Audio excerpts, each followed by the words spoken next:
nteekamu antikola olukusa covid n'ayingirawo era bizinesi neba nga tekola during all that time naye URA yajja nengerekera nga bamaze okugulawo nengerekera emisolo ng'ebala okuva 2019 ate ezo zeyangerekera income tax zeyangerekera yajjanga ejja okuba penalty nga bakuba penalties okuva 2019 ebbanga lyonna lyonna paka bwe bagulirawo nga covid yakoze ki aweddeko enatandika okukola ng'ezezaako okugenda mu bitundu ebyenjawulo okunnyonnyola kiki ekyaliwo naye bakama baffe betusanga mu office oba officers batugamba kimu you have to pay that money naye ng'obannyonnyola nti during that time naye naaka yes nagiwandiisa but I didn't operate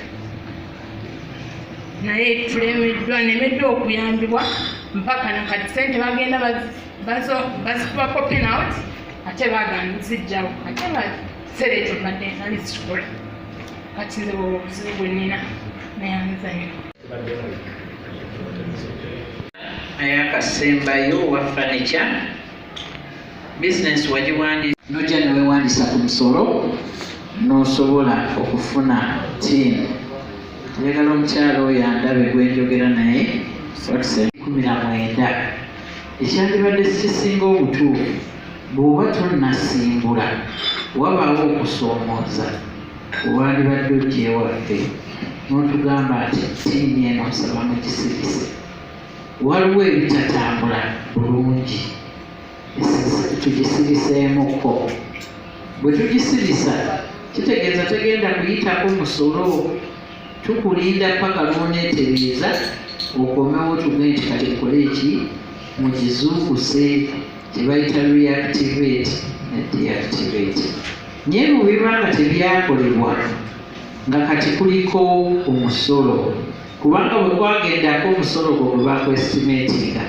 ebbanga gye mumala nga tegusasuddwa gupiikinga interest kubanga omusolo mutali musasula liba bbanja eri gavumenti yo kati lugupiikinga interest oba olaba nti mulimu obwo obubeera bweyongeramu naye ofiisi oba wagenda kuyiwa wagenda kuyemukono tugenda kukolawo ekyenjawulo mbadde nsabuddeyo obuuza omwami gwe bayita Planet byamukama ye supervisor wa station eyo ngenadde mu musomo mukyala gwe bayita Hafsa yangambye ezigyempulabe I have ever seen was exempting trading license from drug shopping.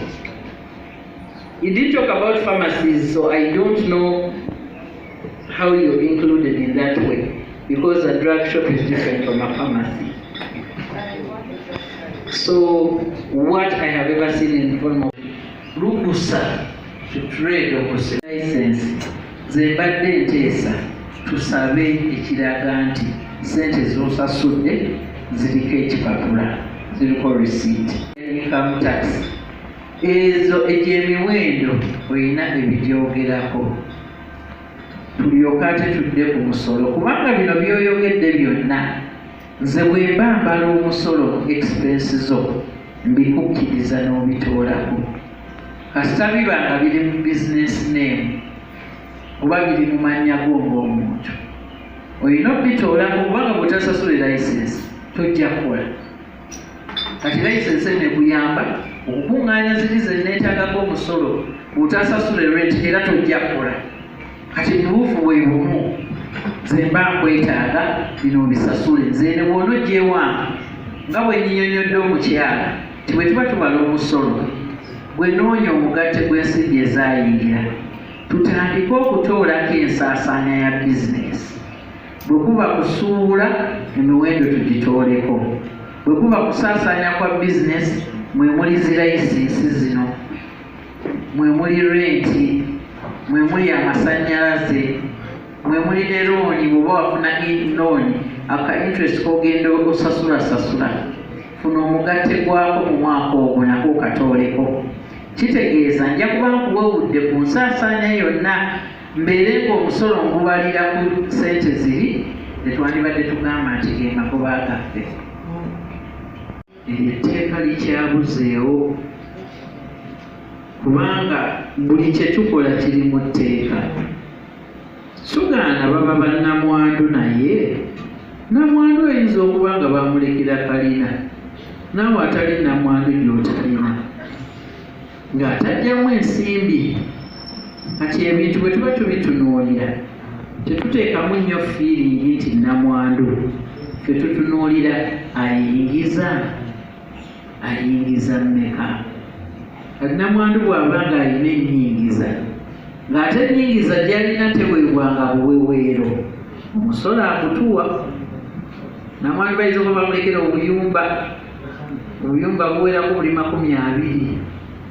Kati awo omusolo tugukima kuba etteeka ly'okubala omusolo ku nnyumba empangise likuga nti bw'olisukkanga obukadde 2,882 mu nnyingizaayo ku nnyumba ezo zino eziyitamu kwembalira omusolo. Kakati awo nawo twetaaga okutereezaawo okujjako etteeka bwe lirijja ti bannamwandu temubakwatangako, kitegeeza awo tetujja kujja, naye ate era lijja kuba ensonga gye njagala okuyisaawo ntono nnyo. URA tubeebaza olwa byonna bye mukola, naye ate ffe nga political leaders netusympathizinga nammwe kubanga ekyamazima mukola omulimu gwammwe gwe muteekeddwa okukola, naye ffe nga bannansi naddala bannamukono tulina obuzibu. Omusolo ogusasulwa gukola ki? Oba oliawo y'ensonga lwaki kibaleetera obuzibu mu mbeera gye musololezaamu omusolo.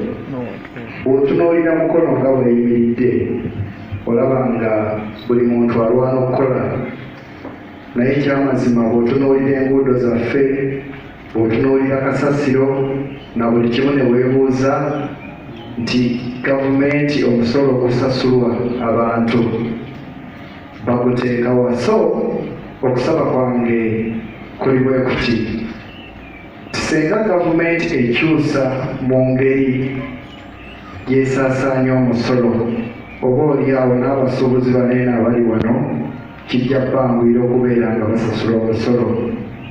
Ekirala kirowoozo.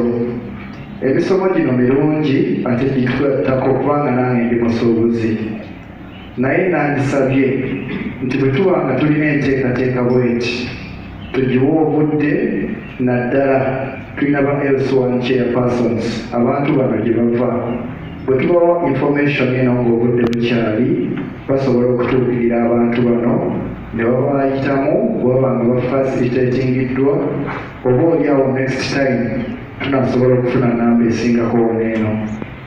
Munasonyiwa wankereeremu teekateeka kubanga emukono tulina URA office esobola okubeera nga ejja netuuka ku muntu wa bulijjo.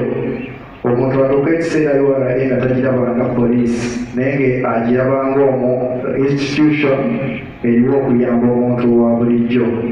Neyanza nyo neyanze gavumenti biweddeyo.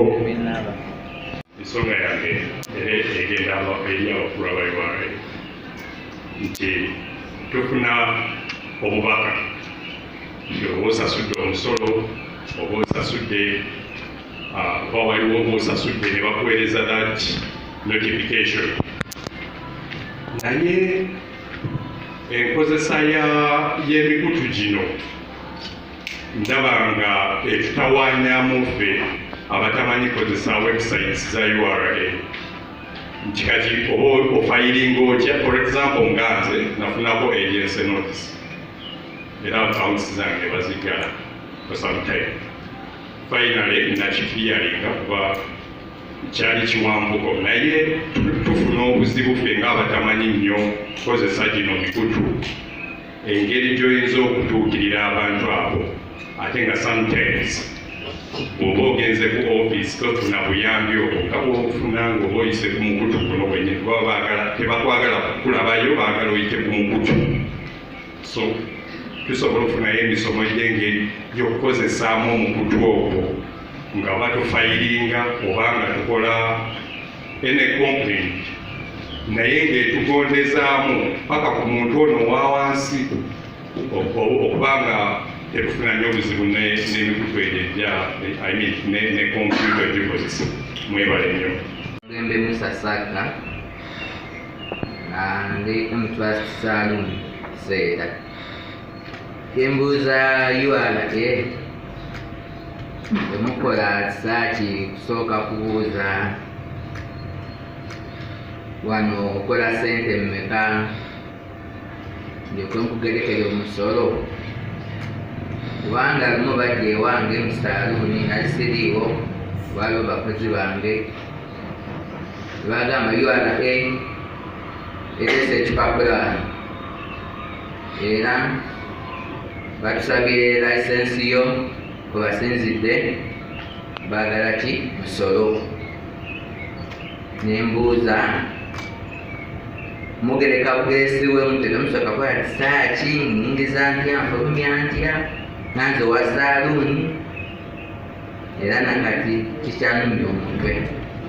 Mwebale nsubula binyeebwa nakwogera ku bizinesi yage ebinyeebwa batuteekako omusolo mungi ddala era nga tusaba gavumenti tusageeko olw'ensonga bwensasula embeera ku boodi eri webangenze omwaliwa bwensasula bwembeera ku boodi eri buli nsawo esasula yasinsi 1,000 ate bwentuuka bakwaki wani ate buli kiro gavumenti era nibatusabako sirisi 5 pa kiro which means taani emu ogisasula emitwalo 10 taani kiri giba emitwalo 2 ati tugamba nti tusaba gavumenti otusabye omusolo sente neyanza nyo neyanza nsubula binyeebwa nakwogera ku bizinesi yage ebinyeebwa batuteekako omusolo mungi ddala era nga tusaba gavumenti tusageeko olw'ensonga bwensasula embeera ku boodi eri webangenze omwaliwa bwensasula bwembeera ku boodi eri buli nsawo esasula yasinsi 1,000 ate bwentuuka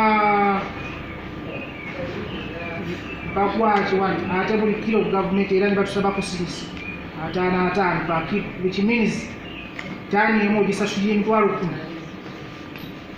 taani kiri giba emitwalo 2 ati tugamba nti tusaba gavumenti otusabye omusolo sente neyanza nyo neyanza.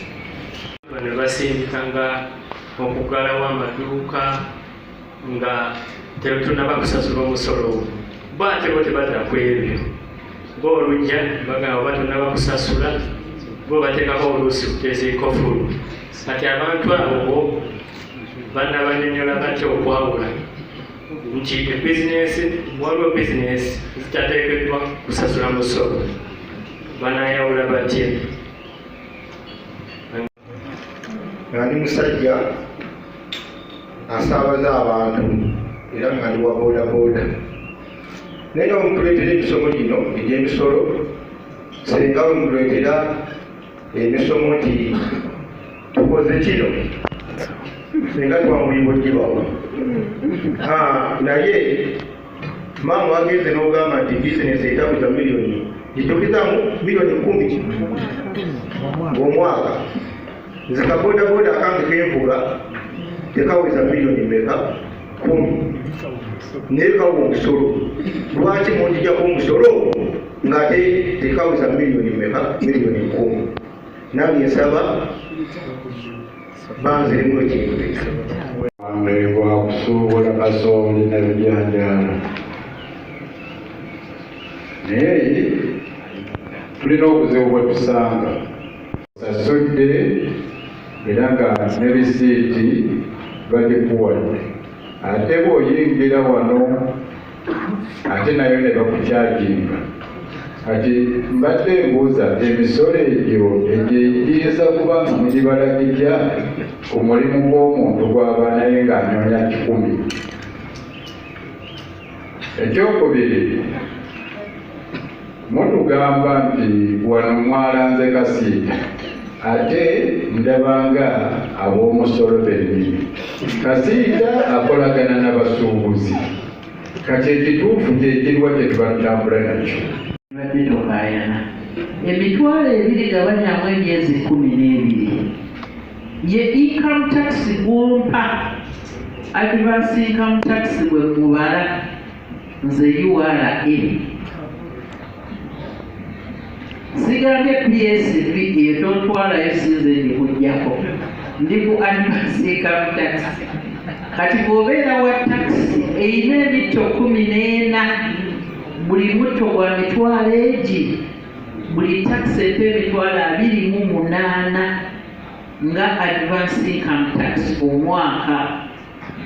Bwe ngenda ku mmotoka ezeetikka Elifu, Isuzu, magulu 10 njagala mmanye emmotoka y'esula ttaani mmeka. Ate okutegeera ttaani mu kaabiyo mulimu kye bayita gross weight, obuzito bw'emmotoka yonna nga yeetisse. Ate ne wabeerawo ne net weight, obuzito bw'emmotoka nga teyeetisse. Ofuna enjawulo y'ebyo byombi ng'ettaani y'emmotoka yo kyesobola okwetikka. Oba ttaani 3 oba 4 oba 5. Buli ttaani gijjako emitwalo egi 5 omwaka. Nga nkulaba kujja omwaka kati bodaboda ompa emitwalo 2 okuleka ng'oŋŋamba nti twongezeemu emyaka egijja. Naye obadde ompa 2 era ndowooza gy'okyampa kubanga nkujjako kye bayita advance income tax. Mwenkoma ne nkulekera abalala besimanyi. Tutunuulira abantu abakozi ba bizinesi nga twabawandiisa ku musolo gwa VAT. Era bwe tuba twakuwandiisa ku musolo gwa VAT bwe tuyita ogwa Namulanda. Ensonga gye njagala okuyisaawo ntono nnyo. URA etubeebaza olwa byonna byemukola. Naye ate ffe nga political leaders netusympathizinga nammwe kubanga ekyamazima mukola omulimu gwammwe gwe muteekeddwa okukola. Naye ffe nga bannansi naddala bannamukono tulina obuzibu. Omusolo ogusasulwa gukola ki? Oba oliawo y'ensonga lwaki kibaleetera obuzibu mu mbeera gye musololezaamu omusolo. Bw'otunuulira mukono nga bweyimiridde olaba nga buli muntu alwana okukola.